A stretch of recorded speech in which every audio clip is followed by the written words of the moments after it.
History has shown that when a nation loses its cultural and political moorings, instability follows. Nepal is no exception. But you can never stop an idea whose time has come, can you?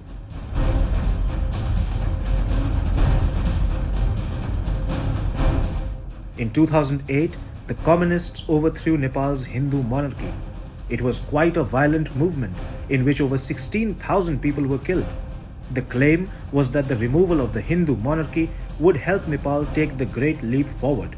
The idea of a secular constitutional republic was packaged as an antidote for all of Nepal's problems.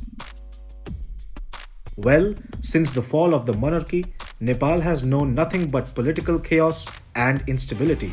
Consider this: since the abolition of the monarchy, Nepal has seen 13 governments, all in a matter of 17 years. Today, the people of Nepal are disillusioned and longing for a time when their country had an identity and a stable leader at the helm of affairs. Pro-monarchy sentiment has been on the rise in the Himalayan kingdom for years now. The communists of Nepal believe violence and arson is a one-way street. This is to say that any violence undertaken under the guise of a revolution and at the behest of China is normal. But if pro-monarchy demonstrators resort to the same tactics, that qualifies as nothing less than terrorism. This cleave in the mindset of Nepal's ruling class and common public is now fueling unrest not seen in the country since the fall of the monarchy. To top it all, Prime Minister KP Sharma Oli is learned to have blamed India for the unrest, saying he would expose New Delhi's designs in parliament. But what good would that do, other than further alienating Nepal's population from its ruling class?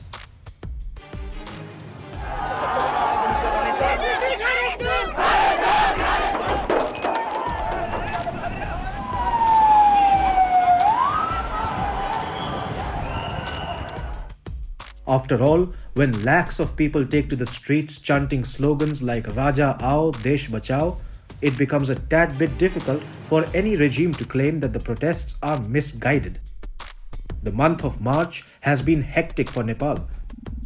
Over the past few weeks, Nepal's communists have seen not just traditional monarchists but also the youth take to the streets in a remarkable outpouring of anger. This is what makes the ongoing demonstrations different. People from all walks of life are now rallying behind the idea of the monarchy being reinstated.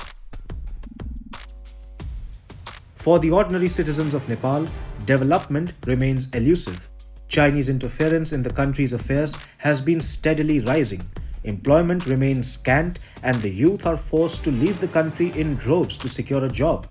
Corruption is rampant and the country's top leaders are perhaps the most ideologically fluid in the world. Besides, all of Nepal's recent prime ministers, including KP Oli, Sher Kumar Dwaba and Prachanda, face grave corruption charges. Prime ministers change seasonally and governments realign to serve the political interests of a few leaders, making Nepal's democratic experiment an eyewash.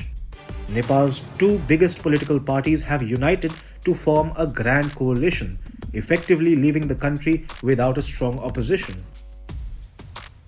Nepal's polity is in tatters, so much so that the people are willing to overlook former King Gyanedra's many excesses, including curtailing press freedoms and imprisoning political rivals. One could argue that since much of Nepal's revolution was inspired by Chinese involvement, taking such extreme steps was necessary. However, the larger point is this: Nepal's problems are now so intense that the people genuinely feel the only way forward is to get the communists out and the Hindu monarchy back in. The future of Nepal must be decided by its people alone. Reinstating the Hindu monarchy will not be an easy task, much less a peaceful one. As far as the communists are concerned, they are in no mood to engage with the pro-monarchy demonstrators. From day one, it has been clear that KP Sharma Oli's government has resorted to a confrontational stance, from threatening to arrest King Gyanendra to cutting down his security cover. The use of excessive force against protesters on March 29th has further antagonized the public against their rulers. Moreover, China has emerged as a big player in the Himalayan kingdom since 2010. News 18 recently reported how vested political interests in Nepal have created an anti-India atmosphere. Top Indian intelligence sources told CNN News 18's Manoj Gupta that Nepalese politicians have aligned with China against India for financial gain.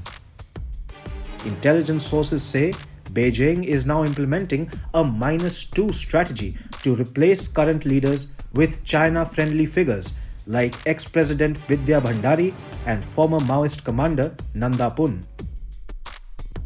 Nepal's communist government is appeasing China by suppressing Tibetan activism and even denying its own border disputes with China. Over the years, Nepal's communist leadership has actively pursued an anti-India stance, often at China's behest. This has included territorial disputes, diplomatic provocations, and deliberate efforts to erode the centuries-old cultural ties between the two countries. In 2020, for example, Nepal unilaterally published a new political map that included Indian territories such as Kalapani, Limpiadhura, and Lipulekh, all of which are regions historically and legally recognized as a part of India. This cartographic aggression was not just an attempt to stoke anti-India sentiment, but also a calculated move to align with Beijing's regional strategy. The Nepalese government swiftly endorsed the new map, straining ties with New Delhi. Moreover, despite Nepal's growing debt burden and IMF warnings, Kathmandu is rushing to implement BRI projects. Nepal's government has also turned a blind eye to China's border encroachments. While Nepalese leaders have been quick to challenge India over minor disputes, they have remained silent about Chinese land grabs in the northern regions. Despite the blatant pandering to Chinese interests, India has maintained close ties with Nepal. People-to-people linkages remain strong, and India understands that the future of Nepal must be decided by its people alone, so that no external power has a veto over the country in the long term. Yet, it would not be an overstatement to suggest that a Hindu monarchy will be much more receptive to Indian concerns and work to cut down growing Chinese involvement in the Himalayan nation's affairs.